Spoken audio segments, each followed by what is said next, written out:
Stable and unstable equilibrium, video number 2। Welcome all of you. अब हम शुरू कर रहे हैं examples on C G test. Example 1, example 2 board के दो हिस्सों में हमने लिख रखा है समय बचाने के लिए। एग्जाम्पल 1 को अगर आप नोट कर लें अपने रफ पे जो आप लेके बैठे हुए हैं, अगर आप लिखना चाहते हैं तो, अदरवाइज स्क्रीनशॉट लेके बाद में लिख लीजिएगा। क्वेश्चन को पढ़िए पहले। अ हेवी यूनिफॉर्म रॉड, एक भारी सर्वत्र सम छड़, रेस्ट्स, आराम विश्राम की अवस्था में है, with one and against a smooth vertical wall. Vertical wall, vertical wall है, चिकनी वाल है, smooth wall, there is no frictional force, and with a point in its length, और अपनी लंबाई में एक पॉइंट है, वो किसके कांटेक्ट में है? वो ऑन ए स्मूथ पेग, एक चिकनी खूंटी पर रखा हुआ है। To find the position of equilibrium and to show that it is unstable. उस क्वेश्चन को हम बाद में पढ़ेंगे, समझेंगे। पहले आप इसको देखें, क्योंकि इसको मिटा करके यहीं पे इसका सोल्यूशन लिखना है हमें, वो तो लिखा रहेगा बहुत देर तक। फिगर हमने बना दिया, फिगर का डिस्क्रिप्शन भी लिख दिया है। ये जो DCA है, DCA ये वर्टिकल वाल है, AB रॉड है, P पेग है, ये P खूंटी है, पेग माने Khunti, G centre of gravity of the rod, ये बीचों बीच में, R रिएक्शन एट A पर रिएक्शन वाल के perpendicular, S reaction at the Khunti P जैसे खूंटी है, इस पे रॉड रखा हुआ है तो ये रॉड प्रेस करेगा खूंटी को, तो वहां पर रिएक्शन काम करेगा। S W weight of the rod, centre of gravity पे एक्ट करेगा। रॉड की कुल लंबाई हमने 2a मान लिया है। AG equal to GB equal to A, AG GB आधा आधा, और खूंटी की दूरी वाल से ये CP या PC इक्वल टू B से इसलिए लिखा हूं क्योंकि मैं मान रहा हूं क्वेश्चन में कुछ नहीं लिखा हुआ है कि खूंटी वर्टिकल वाल से कितनी दूर है, रॉड की लंबाई कितनी है। जैसे इस वाले में देखो, uniform been of length 2a, इसमें लेंथ दी गई, इसमें कुछ नहीं दिया हुआ है, सब कुछ हमें मानना है। तो इसको थोड़ा सा आप समझ लें पहले। अब छोटा सा रॉड हम कहां पाए, तो इसी पेन को समझ लीजिए। रॉड देखो, मसला ये, एक वर्टिकल वाल है, ठीक है ना। वर्टिकल वाल से दूरी B दूरी पर एक खूंटी है P, और ये रॉड है, इसका एक सिरा अगेंस्ट द वर्टिकल वाल ऐसे ऐसे बढ़ा हुआ है एक सिरा, और दूसरा इसको इस तरीके से सेट करना है कि ये इक्विलिब्रियम में हो जाए। तो देखो, अब हम सेट करें देर तक, तो एक क्षण भर के लिए ये रुकेगा ना, ये रुक जाए भैया, ये और गिर पड़ रहा है, यानी अनस्टेबिलिटी आएगी। तो कुल मिला के बात यूं समझे, एक वर्टिकल वाल है, स्मूथ है, चिकना है, उससे B दूरी पर एक खूंटी है, इस खूंटी पर टिका करके एक रॉड को अगेंस्ट द वाल से बढ़ा करके रख दिया गया है। समझ रहे ना आप? तो हमको ये पता करना है कि पोजीशन ऑफ इक्विलिब्रियम क्या होगा, और ये जो इक्विलिब्रियम है ये अनस्टेबल होगा। क्लियर? अब इसी चीज को आप क्वेश्चन में महसूस करिए। अब वर्टिकल वाल है, मतलब ये है, इससे कितनी दूरी पर हमने लिया है पेग को, B दूरी पर, और वर्टिकल वाल पे भिड़ा करके एक रॉड गया जो खूंटी पर रेस्ट में है। तो चूंकि ये वर्टिकल वाल से आप ऐसे भिड़ाओगे तो एक रिएक्शन यहाँ काम करेगा R, और पेग पर एक रिएक्शन S काम करेगा। तो R और S वाली जो लाइन है, लाइन ऑफ एक्शन, जहाँ पे मीट करेंगी, तीसरा फोर्स जो बच गया भार वाला, W वेट वाला, वो भी इसी पॉइंट से होके जाएगा। This is condition for equilibrium under coplanar forces. ये सब कोप्लेनर फोर्सेस हैं, R, S और W, एक ही प्लेन में ना। तो एक चैप्टर ही होता है स्टैटिक्स में, इक्विलिब्रियम अंडर कोप्लेनर फोर्सेस। अगर 3 फोर्सेस हैं तो 2 फोर्सेस के लाइंस ऑफ एक्शंस के पॉइंट ऑफ एप्लीकेशन से ही तीसरी फोर्स की लाइन ऑफ एक्शन गुजरती है। इसके लिए आपको अलग से हमारा प्लेलिस्ट देखना पड़ेगा, कोप्लेनर फोर्सेस, बहरहाल आप यहां लौटाइए। तो शुरू करते हैं। एंगल वेंगल भी देखो हम ही माने हैं।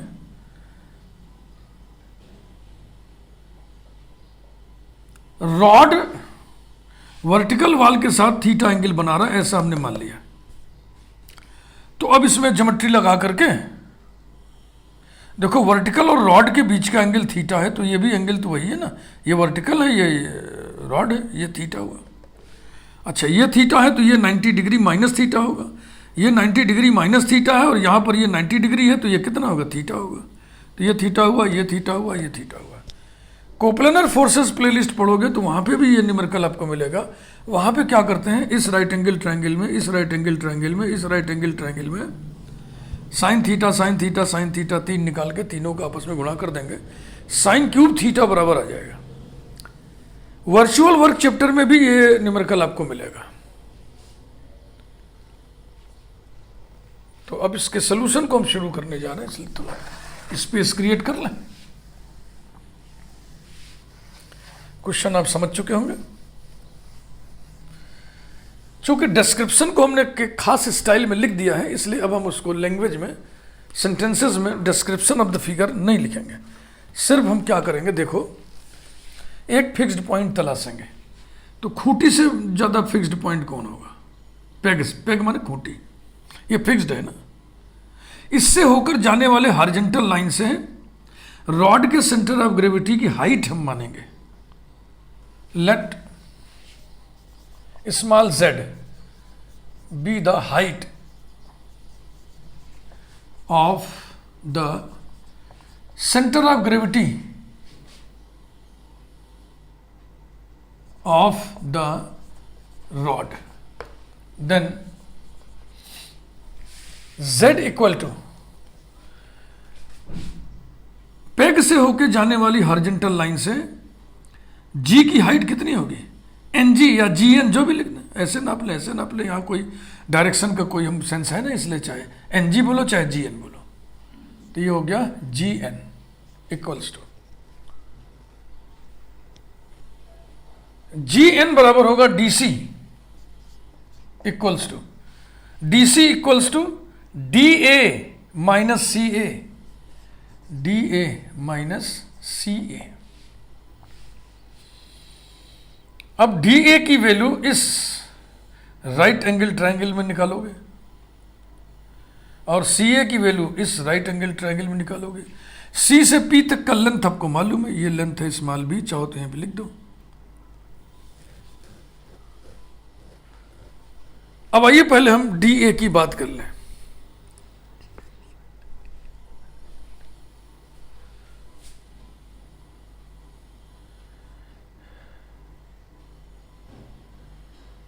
ठीक, इसको ही छोड़ दें। इन right angle triangle A D G कह लो चाहे जी डी ए कह लो, ए डी जी कामा, हमको साइड चाहिए डी ए, साइड चाहिए डी ए। नोन क्या है, ए जी नोन है, ए जी नोन है, ए इक्वल टू कौन सा ट्रिग्नोमेट्रिक रेशियो हुआ, इस एंगल के लिए डी ए बगल वाले साइड है और ये हाइपोटेन्यूज है, तो ये हो जाएगा cos theta. Cos theta implies that D A equal to A G cos theta equal to A cos theta. ध्यान से देख लें।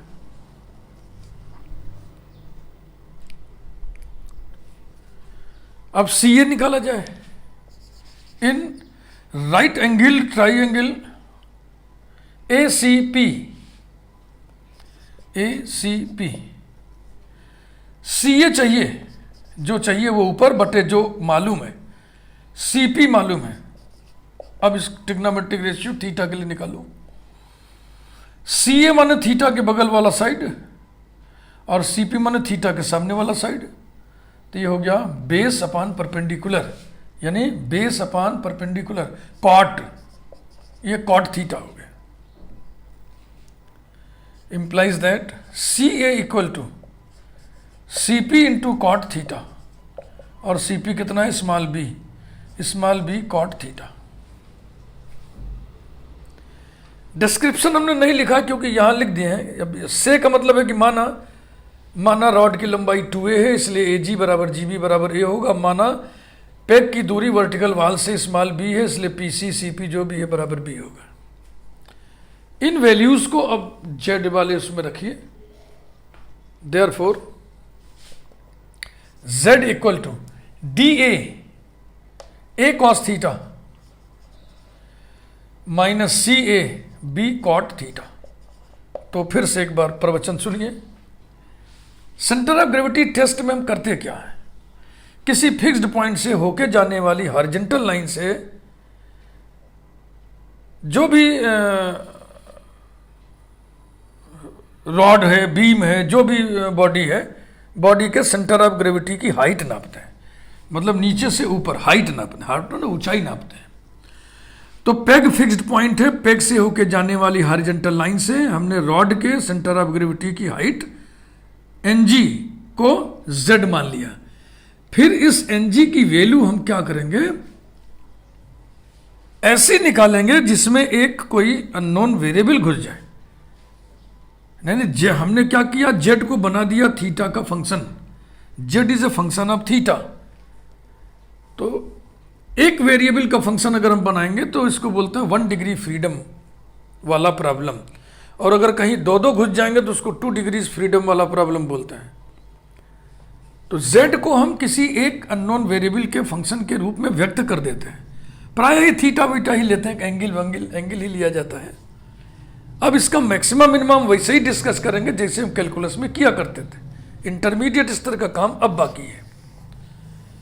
उसको करने से पहले थोड़ी सी बात समझ लें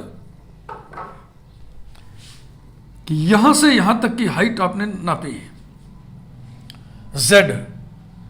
अगर ये z अपने मैक्सिमम पोजीशन पर है, जो संभव है, तो अगर centre of gravity maximum position पर है तो इक्विलिब्रियम अनस्टेबल होगा, और अगर मिनिमम पोजीशन पे है तो इक्विलिब्रियम स्टेबल होगा।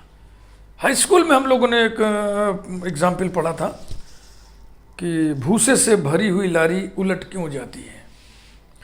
भूसे से भरी हुई लारी उलट क्यों जाती है? क्योंकि भूसा में वेट कम होता है। किसी लारी माने ट्रक पे खूब भूसा ऊपर तक भर दीजिए खूब जम के, तो उसकी सेंटर ऑफ ग्रेविटी ऊपर हो जाएगी, इसलिए इक्विलिब्रियम अनस्टेबल हो जाता है। जरा सा भी डिसबैलेंस करते हैं तो लारी पलट जाती है। इसीलिए जो गाड़ियां बनती हैं, 4 व्हीलर्स जो बनते हैं, उनका बेस हेवी रखा जाता है। चेचिस जो लगा रहता है, चेचिस लोहे के चेचिस होते हैं, उनका बेस भारी होता है, तो उनकी सीजी नीचे होती है, इसलिए उलटने के खतरे बहुत कम हो जाते हैं। तो अब यही काम बाकी रह गया है, इसको हम डिस्कस करने जा रहे हैं। इसकी नंबरिंग कर लीजिए 1। अब कैलकुलस का काम शुरू भैया। Now D Z upon D theta equal to minus A sine theta plus B cosec square theta and D square Z upon D theta square, या D two Z upon D theta 2, या D square Z upon D theta 2, या D two Z upon D theta square, चाहे जैसे पढ़िए, सबका मतलब यही second order derivative equal to minus A cos theta. और इसका डेरिवेटिव क्या होगा? इसका डेरिवेटिव होगा पहले तो 2b कोसेक थीटा, आएगा नहीं, इक्वल टू, फिर से लिखिए, minus A cos theta plus B into पहले कोसेक स्क्वायर थीटा का derivative 2 cosec theta into minus cot theta, ये रहा 2 कोसेक थीटा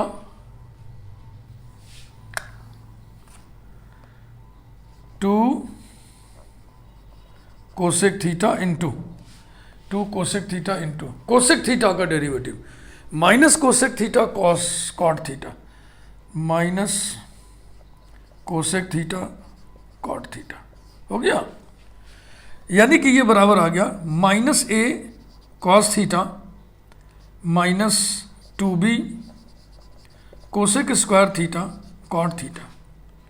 यानी कि इसको हम लिख दें माइनस ब्रैकेट में A cos theta plus 2b cosec square theta cot theta, जो कि निश्चित रूप से निगेटिव होगा, क्योंकि देखो थीटा एक्यूट एंगल है, थीटा एक्यूट एंगल है, थीटा एक्यूट एंगल है, और एक्यूट एंगल के लिए कॉस थीटा की वैल्यू पॉजिटिव होती है, साइन थीटा की वैल्यू पॉजिटिव होती है, इसलिए ब्रैकेट में बंद सभी क्वांटिटी पॉजिटिव है और फिर उसका नेगेटिव नेगेटिव हो जाएगा। तो पहले से ये पता चल रहा है इसमें कि जो सेकेंड ऑर्डर डेरिवेटिव है, हाँ बिना किसी थीटा वीटा की वैल्यू के ऐसे ही डायरेक्ट हम लिख रहे हैं कि ये नेगेटिव होगा, लेस देन जीरो। कारण भी मैं लिख दे रहा हूँ, since theta is acute angle, ACUTE acute angle, सब 90 डिग्री से कम एंगल है ना। देखो ये थीटा 90 डिग्री से कम है, ये थीटा 90 डिग्री से कम है, ये थीटा 90 डिग्री से कम है, सब न्यून कोण है। न्यून कोण का कॉस पॉजिटिव होता है और किसी न्यून कोण का साइन भी पॉजिटिव होता है, तो ए कॉस थीटा भी positive, cosec square theta positive, cot theta positive, फिर उस सभी का निगेटिव क्या होगा, निगेटिव होगा। इसका मतलब हमको अभी से ये संकेत हो गया कि z will be maximum, z will be maximum, यानी कि हाइट जो है सेंटर ऑफ ग्रेविटी की वो अपने मैक्सिमम पोजीशन पर है, इसलिए इक्विलिब्रियम अनस्टेबल होगा। अभी से हमको इशारा हो गया, लेकिन हम वो कैलकुलस की पूरी प्रक्रिया, पूरा प्रोसेस कंप्लीट करेंगे।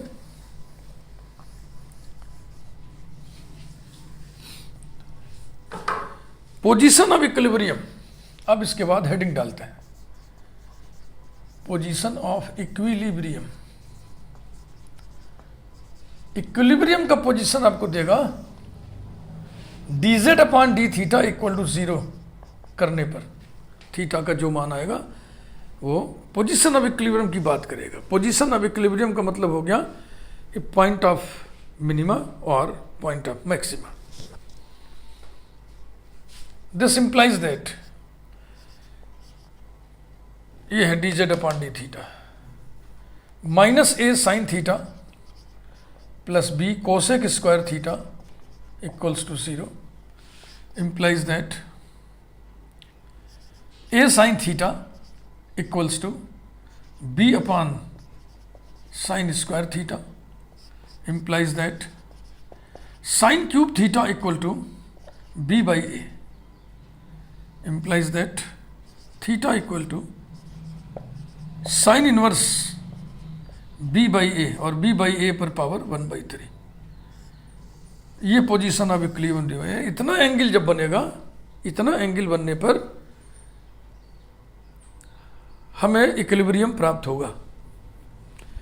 वो अनस्टेबल होगा, स्टेबल होगा, ये आगे चल के पता चलेगा सेकंड ऑर्डर डेरिवेटिव से।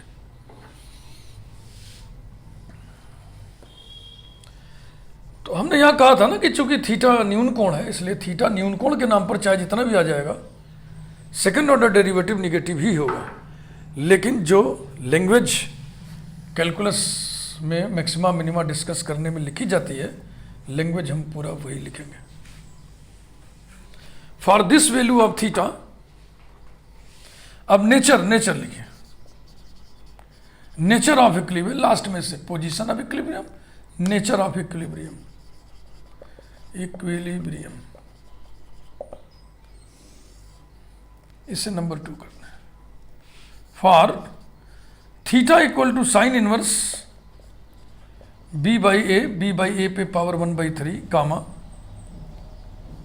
D square Z upon D theta square is negative, thus z अपने मैक्सिमम पर होगा, z is maximum, z is maximum, and so the equilibrium will be unstable. The equilibrium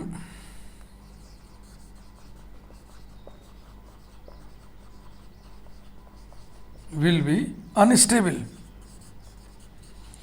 तो ये पहला एग्जाम्पल सीजी टेस्ट पे था, मेरी समझ से आपके समझ में काफ़ी कुछ आया होगा।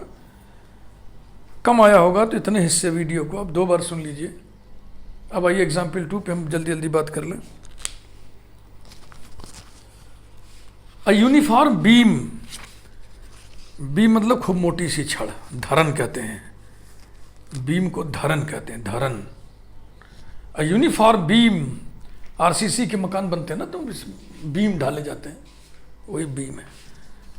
पहले के ज़माने में जो है लकड़ी के बीम होते थे, उस पर खपरेल बनाते थे, उस पर जो है लकड़ियाँ डाल करके फिर मिट्टी वट्टी डाल के कच्ची पर एक स्लैब ढलता था मिट्टी का, मिट्टी के मकान जब बनते थे तो।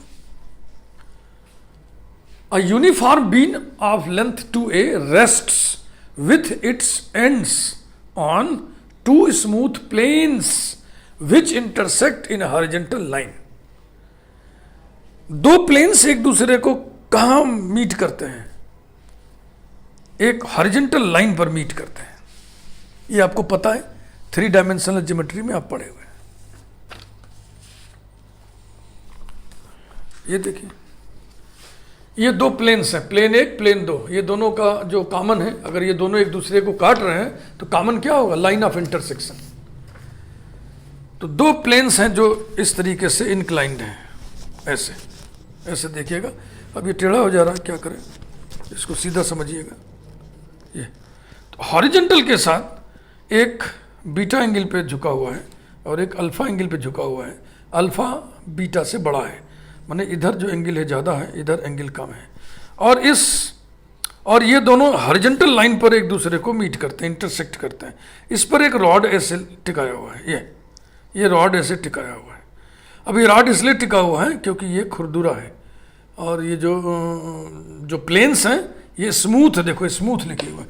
तो एकदम शीशे की प्लेट ऐसे लेके करोगे ना तो ये रॉड ऐसे टिकेगा थोड़ी, ये स्लिप करेगा। तो फिलहाल मोमेंटरली थोड़ी देर के लिए, क्षण भर के लिए ये रेस्ट की अवस्था में आएगा। वही हमें पता करना है कि वो इक्विलिब्रियम की पोजीशन कब बनेगी और वो इक्विलिब्रियम का नेचर क्या होगा। ऐसे ही इसको देखिएगा। अब इसको इसी नज़र से देखिए, ऐसे 2 प्लेन है, ए इस तरीके से, एक ऐसा है एक ऐसा है, और इस पर एक रॉड इस तरीके से रखा हुआ है, ठीक है ना। तो यहाँ पे हम रिएक्शंस नहीं बनाए हुए हैं, एक तो बी पे रिएक्शन काम करेगा, एक ए पे रिएक्शन काम करेगा, समझ रहे ना। तो ये दोनों आकर के यहीं मिलेंगे, यहीं। इसलिए मैंने नहीं खींचा क्योंकि फिगर में कभी कभी बनाने में दिक्कत आ जाती है, लाइन इधर उधर भागता है।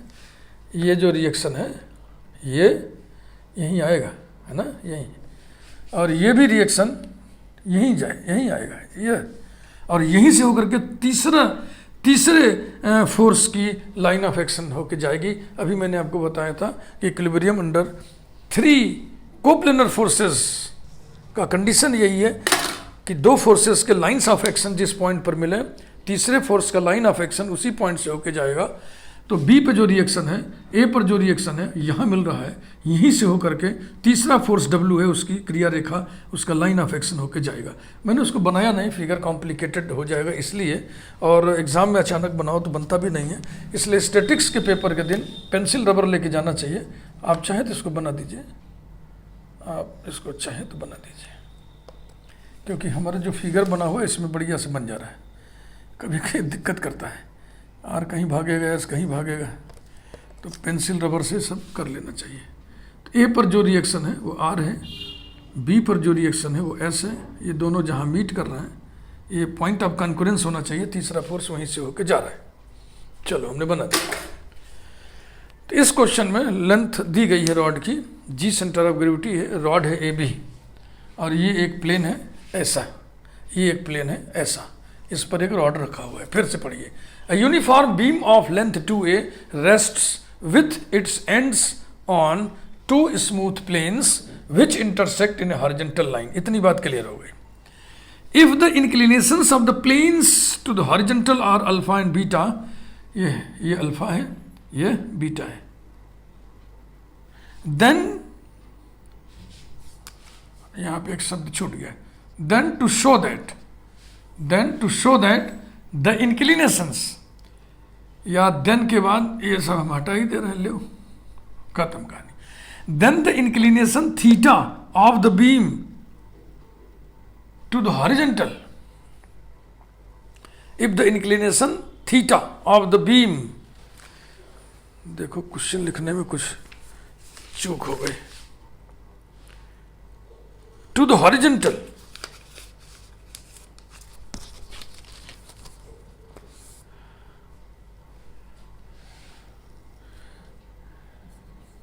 यहां पे हम फिर से लिख दे रहे हैं,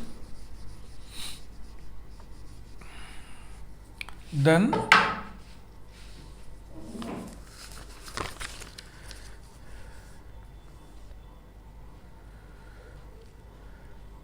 the inclination theta of the beam to the horizontal, then the inclination to the horizontal,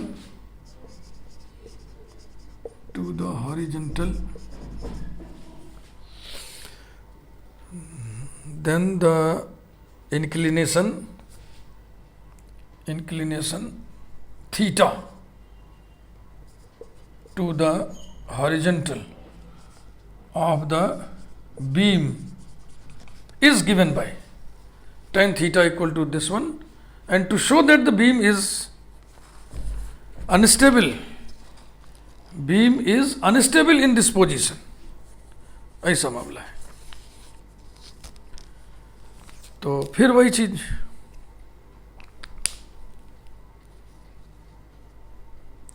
किसी फिक्स्ड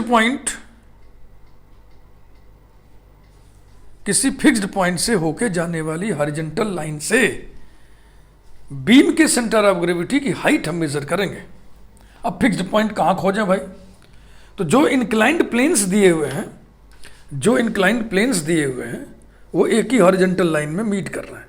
उसी हॉरिजॉन्टल लाइन में एक पॉइंट ले लीजिए, ये पॉइंट ओ है, तो ओ से होकर जाने वाले हॉरिजॉन्टल वो फिक्स्ड हो गया, वहीं से हम height of the centre of gravity of the beam measure करेंगे, उसी को हम जेड मान ले रहे हैं।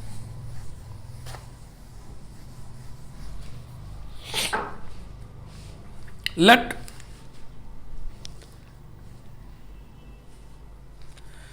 हाँ, थोड़ा डिस्क्रिप्शन वगैरह लिख दिया जाए, थोड़ा सा लिख दें, क्योंकि उसमें तुम काफी लिख दिए थे। A uniform beam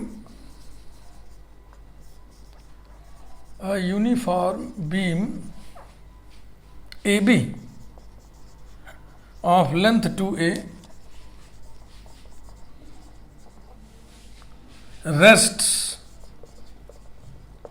with its ends on two smooth planes,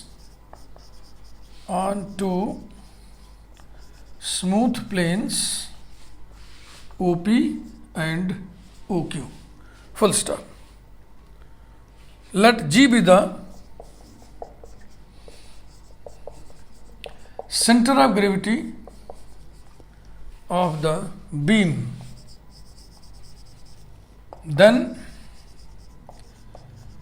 AG equal to BG equal to A. Let small z be the height of the center of gravity of the beam from the fixed horizontal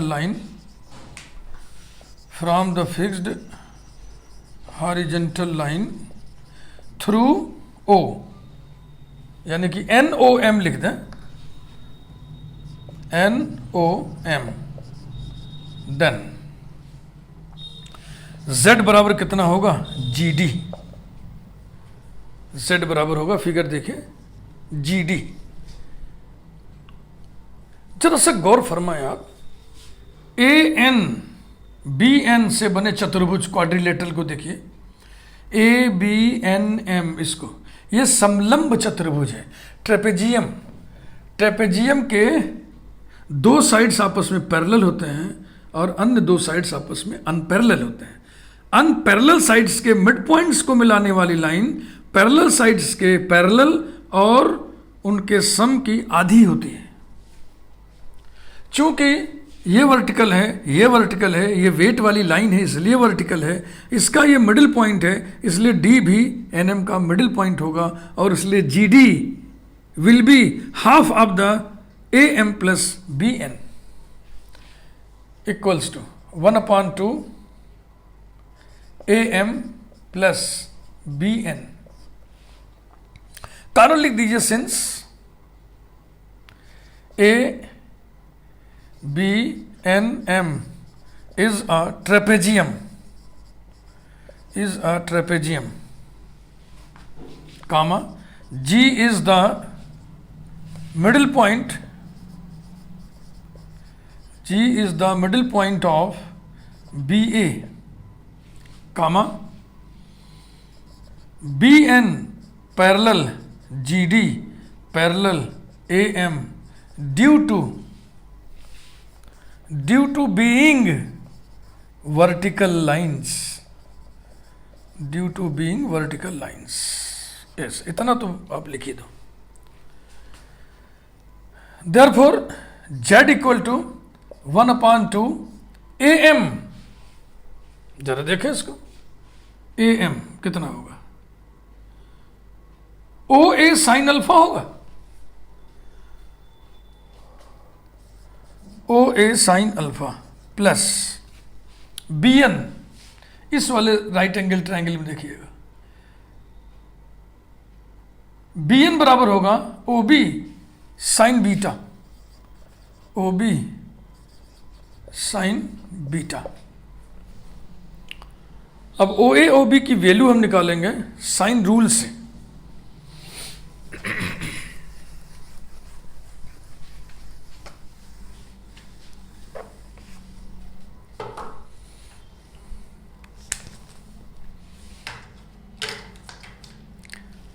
In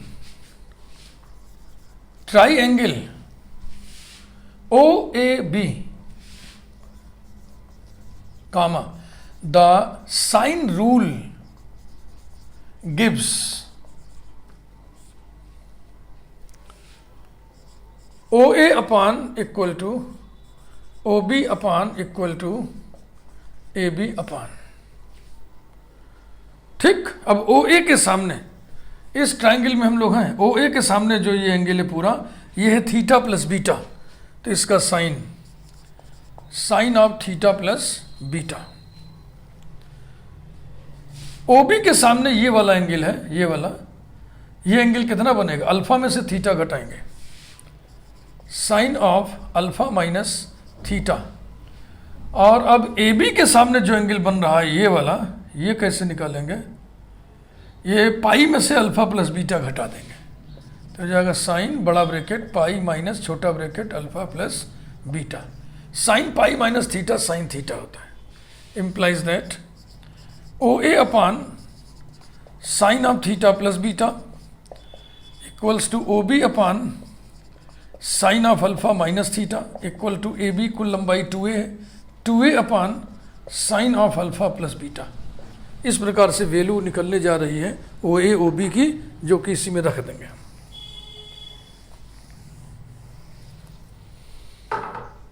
implies that OA equal to 2A sine of theta plus beta upon sine of alpha plus beta, and OB equals to 2A sine of alpha minus theta upon वही sine of alpha plus beta, ये रहा। तो अब हम question को मिटाने जा रहे हैं, क्योंकि हमारा काम काफी हो चुका है, फिगर रहने दे रहे हैं।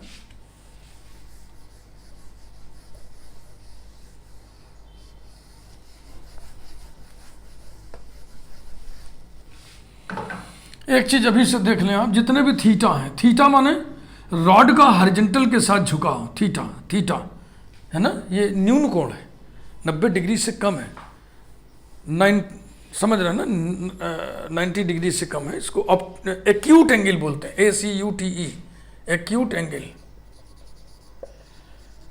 एक्यूट एंगल माने होता है न्यून कोण, ऑब्ट्यूज एंगल माने होता है अधिक कोण। फिलहाल इसको देख लें, आगे बढ़ते हैं। Thus we have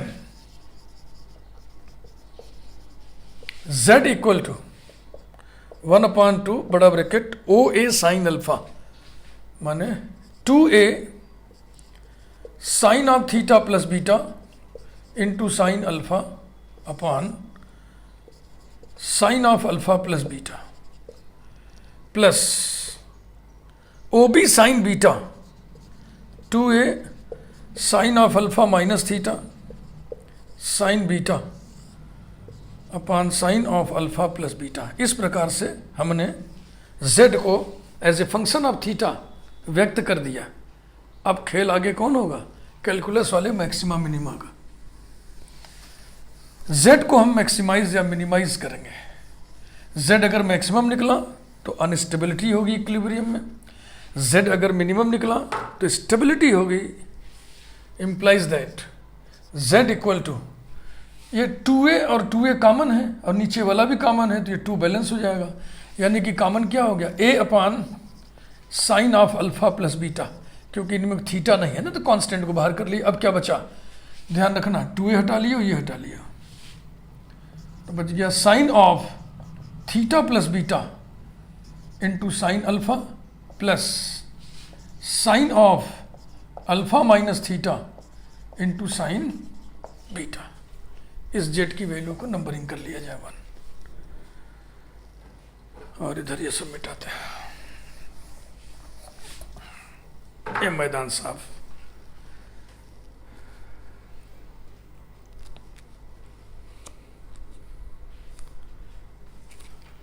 now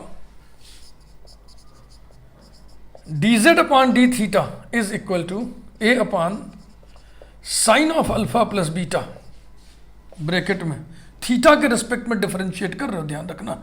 sine इसका हो जाएगा cos theta plus beta into sine alpha, और ये हो जाएगा minus cos alpha minus theta sine beta.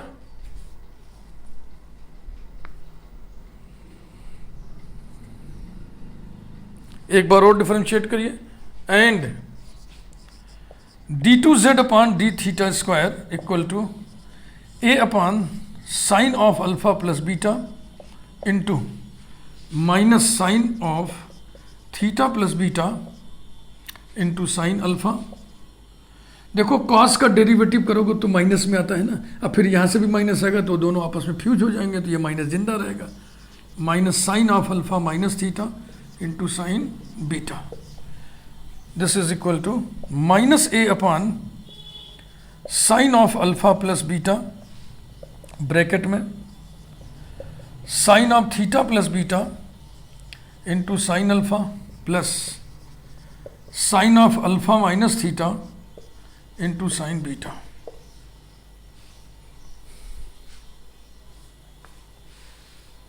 Since, एक चीज यहां चर्चा अभी से कर दे रहे हैं, सिंस ऑल द एंगल्स जो इस एक्सप्रेशन में इन्वॉल्व्ड हैं, ऑल द एंगल्स, कौन कौन से angle? Alpha plus beta involve है, देखो थीटा प्लस बीटा इन्वॉल्व है, अल्फा इन्वॉल्व है, अल्फा माइनस थीटा इन्वॉल्व है और बीटा इन्वॉल्व है, are smaller than pi, smaller than THEN then pi. Therefore sines of these angles, इन सभी angle के देखो साइन साइन साइन साइन लिखा है, कॉस कहीं नहीं, यहां भी sine. Therefore sines of these angles, sine माने ज्या, साइन साइन थीटा जैसे sine, sines of these angles must be positive. अब इन एंगल्स को चेक कर लें, अल्फा प्लस बीटा देख लो, अल्फा प्लस बीटा पाई से 180 डिग्री से कम होगा, और क्या क्या है? थीटा प्लस बीटा 180 डिग्री से कम है, अल्फा 180 डिग्री से कम है, अल्फा माइनस थीटा 180 डिग्री से और कम है, बीटा 180 डिग्री से कम है। तो साइन की वैल्यू 180 डिग्री से ज़्यादा होने पर निगेटिव होती है। तो ये सब साइन जितनी क्वांटिटी सब पॉजिटिव है, इसलिए ये माइनस लगा है तो ये क्या आ गया? निगेटिव आ गया, इसलिए निगेटिव आ गया। इसके बाद दो बातें आपको करनी है, position of equilibrium, nature of equilibrium. Position of equilibrium dz upon D theta बराबर 0 देगा। पोजीशन ऑफ इक्विलिब्रियम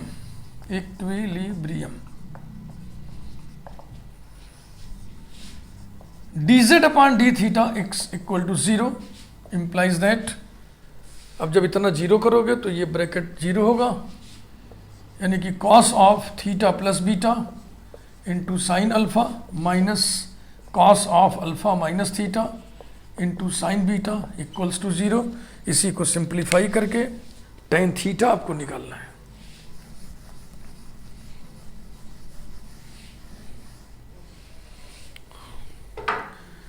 ये वैल्यू है d2z अपॉन डी थीटा 2 की, इसको लिखा रहने दे रहे हैं। Implies that cos theta cos beta minus sine theta sine beta this whole multiplied by sine alpha equals to, इस निगेटिव टर्म को उधर कर दिए, cos alpha cos theta plus sine alpha sine theta multiplied by sine beta.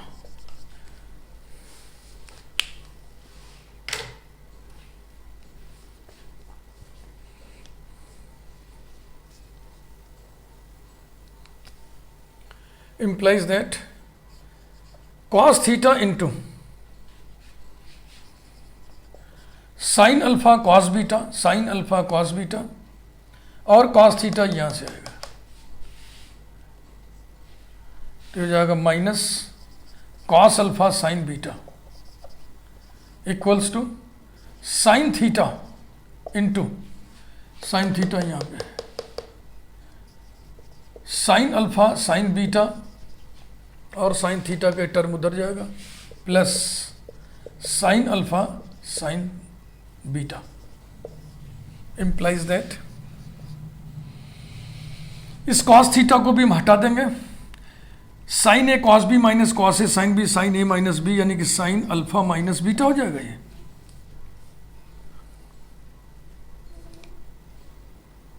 नहीं, इसको नहीं छेड़ना है, इसको नहीं छेड़ना है। Implies that sine alpha cos beta minus cos alpha sine beta equals to tan theta, और ये ब्रैकेट में क्या है, twice sine alpha sine beta. Sine alpha sine beta से डिवाइड कर दें, चलो उसको मिटाना पड़ा, मिटा दिए, आपके पास आई है। Implies that tan theta equal to 1/2 sine alpha cos beta minus cos alpha sine beta upon sine alpha sine beta, ये रहा।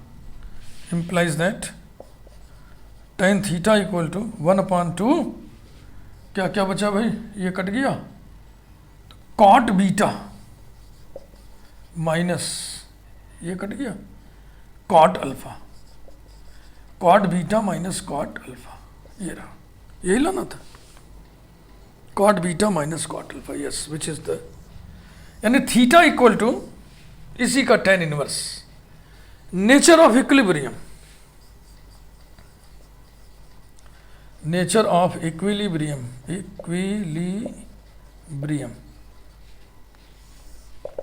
इसे नंबर 2 कर दीजिए। For the value of theta, लिखेंगे हम कैलकुलस वाली जुबान है, for the value of theta given by two comma D square Z upon D theta square is negative. क्यों निगेटिव है, मैं शुरू में बता दिया था कि जितने भी एंगल्स इन्वॉल्व थे वो सब पाई से कम है और उनके जो साइन होंगे सब पॉजिटिव होंगे, और ब्रैकेट के बाहर माइनस था इसलिए negative, full stop. Therefore Z is maximum in its position, and so the equilibrium is unstable। Statics में दिक्कत है, क्वेश्चन लिखने में टाइम खर्च, फिगर बनाने में टाइम खर्च, उसका एक रफ एस्टिमेशन करने में टाइम खर्च, फिर फाइनली फेयरली प्रेजेंट करने में सोल्यूशन टाइम खर्च, वीडियो का बड़ा होना लाजमी है। Thank you very much. बातचीत जारी रहेगी।